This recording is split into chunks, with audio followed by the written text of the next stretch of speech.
অনেক দিন পর আজকে একটু ভালো ঘুম হলো। যাই একটু বাইরে ঘুরে আসি।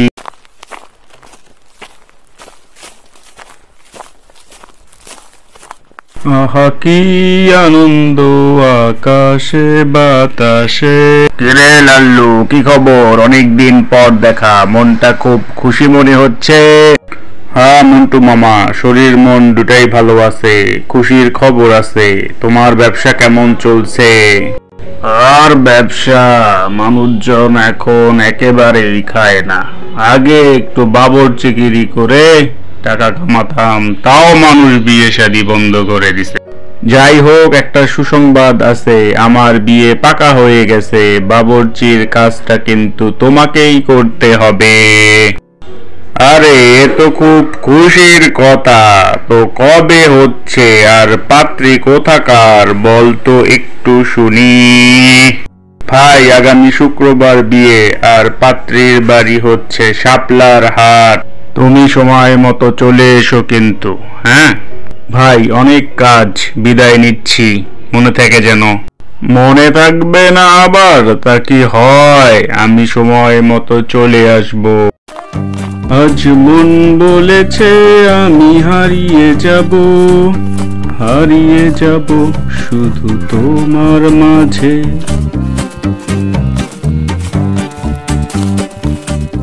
বেল্টু বিল্লু, কি খবর তোদের? একটা খুশির খবর আছে, আগামী শুক্রবার আমার বিয়ে, তোদের দাওয়াত, অনেক মানুষের আয়োজন, তাড়াতাড়ি যেতে হবে, মনে থাকে যেন। যাক, অবশেষে লাল্লুর একটা গতি হলো। আমরা যাব, অবশ্যই যাব। আমরা তোর বিয়েতে যাব। নীল আকাশের নিচে আমি রাস্তা চড়েছি একা একা।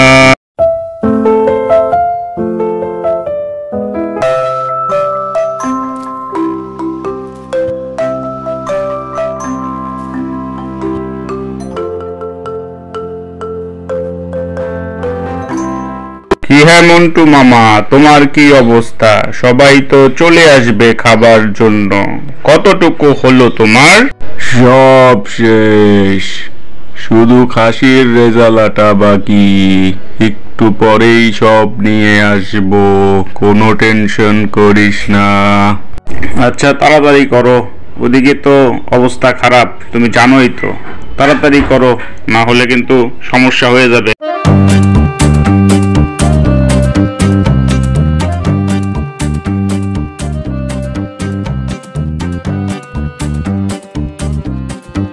তোমাকে পেয়ে আমি ধন্য প্রিয়তমা, মনে কোনো শান্তি নাই, হতে চাই তোমার আদরের জামাই।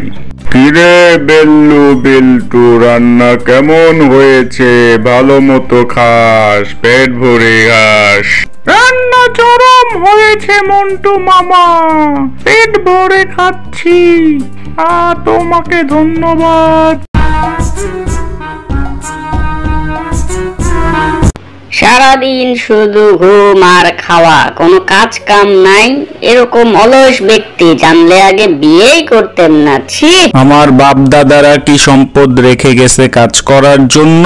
তোর সাত কপালের ভাগ্য আমার সাথে বিয়ে হয়েছে। যা, আমি কোনো কাজ করব না, তুই পারলে কিছু কর। কি? আমার বাপের বাড়ির কাছে খোটা দেয়?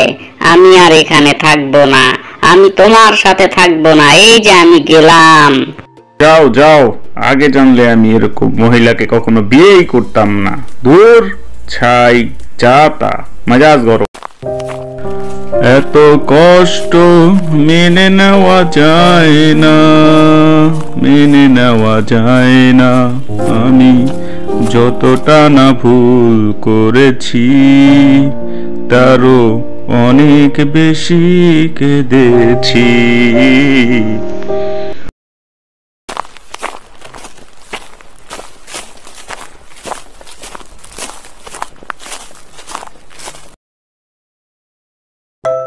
কে গো তুমি সুন্দরী? কোথা যাও তাড়াতাড়ি? তোমার নামটা কি একটু শুনতে পারি? আমি ভাই মহাব্যস্ত, ও পারেতে কাজে ন্যস্ত। নাম আমার ময়ূরী, যাহা বলবা বলে যাও তাড়াতাড়ি। আমি এমন কথা বলতে চাই যাহা তুমি আগে প্রথমে শুনো নাই। যদি তুমি আশ্চর্য হও, আমার কথা রাখতে হবে নিশ্চয়। যদি আমি মুগ্ধ হই, তোমার কথা রাখবো নিশ্চয়। আমি কেশবপুরের ধনী পরিবারের ছেলে, তোমাকে বিয়ে করতে চাই, যদি কোনো আপত্তি নাহি মেলে। বাহ বাহ, কত বড় সাহস! প্রথমেই বিয়ে? তোমার সাহস দেখে আমি মুগ্ধ, হতে চাই তোমার বিয়ের পদ্ম।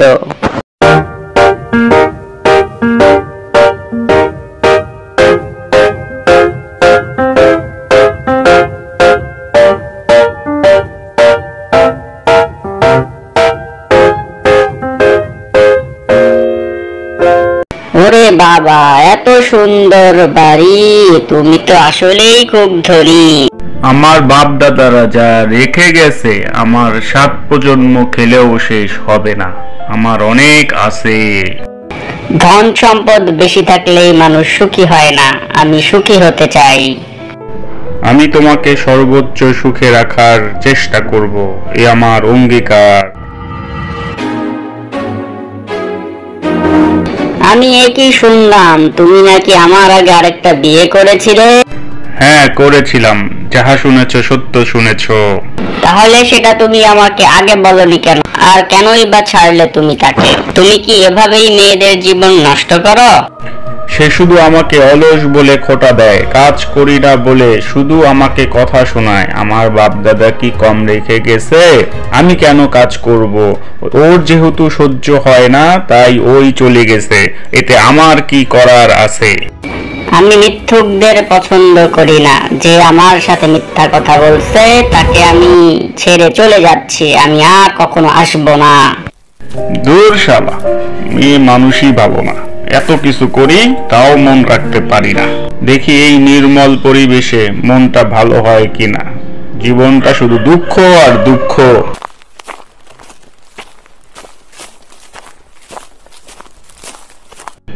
এক্সকিউজ মি, আমি এখানে নতুন।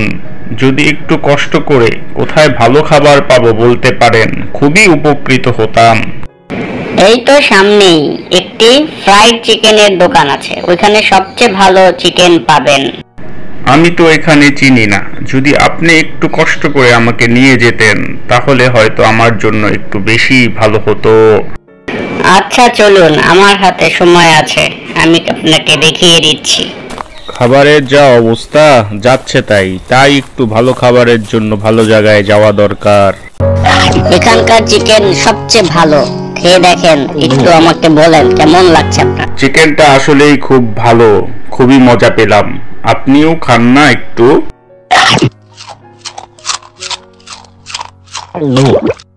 যদি কিছু মনে না করেন, আপনার মোবাইল নাম্বারটা কি পেতে পারি? আমি এখানে নতুন, কোনো কিছুই চিনি না। আমাকে যদি একটু সবকিছু ঘুরিয়ে দেখাতেন, বহুত উপকৃত হতাম। আসলে পরিচিত ছাড়া আমি কাউকে মোবাইল নাম্বার দেই না। আপনি যেহেতু সাহায্য চেয়েছেন তাই দিলাম আর কি, কিন্তু অন্য কিছু নয়। হ্যালো, টুনটুনি বলছেন? আমি লাল্লু বলছি। জি ভাইয়া বলুন, আপনার কি খবর, কেমন আছেন?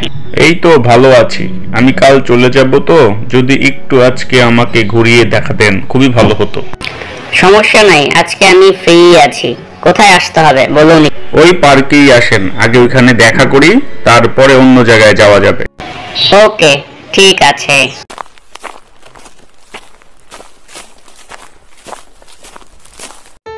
এত দেরি কেন হলো? অনেকক্ষণ যাবত ওয়েট করছি, খুবই খারাপ লাগছিল ওয়েট করা। আর বলবেন না, হঠাৎ বাসায় একটা কাজ বেজে গেছে। আব্বু একটু রাগ হয়ে গিয়েছিল, তাই আসতে দেরি হলো। তারপর কি খবর আপনার, বলেন একটু শুনি। সত্যি বলতে, একটি কথার জন্য আপনাকে এখানে আমি ডেকেছি। আমি কেশব পরিবারের ধনীর একজন ছেলে। আপনাকে আমি বিয়ে করতে চাই। আপনাকে আমার খুবই ভালো লেগেছে।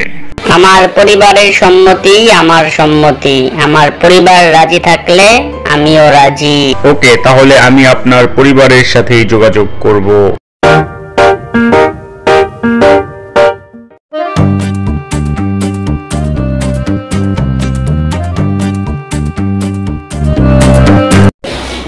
আপনারা?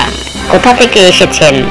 আমি লাল্লুর প্রথম স্ত্রী, আর আমি লাল্লুর দ্বিতীয় স্ত্রী। কি বলেন এগুলা? লাল্লু তো আমাকে কিছু জানায়নি। আসলে ও কাউকে কিছু না বলেই এভাবে বিয়ে করে, এইভাবেই মেয়েদের জীবনকে নষ্ট করে। ও আসলেই একটা শয়তান। যদি আপনাদের কথা ঠিক হয় তাহলে লাল্লুকে এমন ধুলাই দিব ও জীবনে ভুলতে পারবে না। আমি এখনই ওকে কল করছি। লাল্লু, কোথায় তুমি? একটু বাসায় আসো তো। এই তো আমি কাছেই আছি, এখনই আসছি।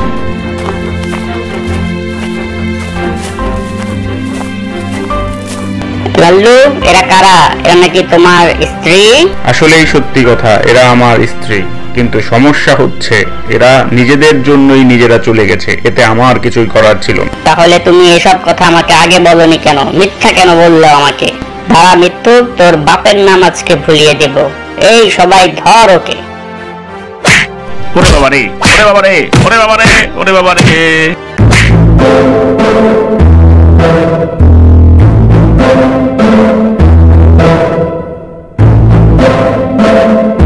কিরে লাল্লু, এত দৌড়াদৌড়ি করে কোথা থেকে এলি?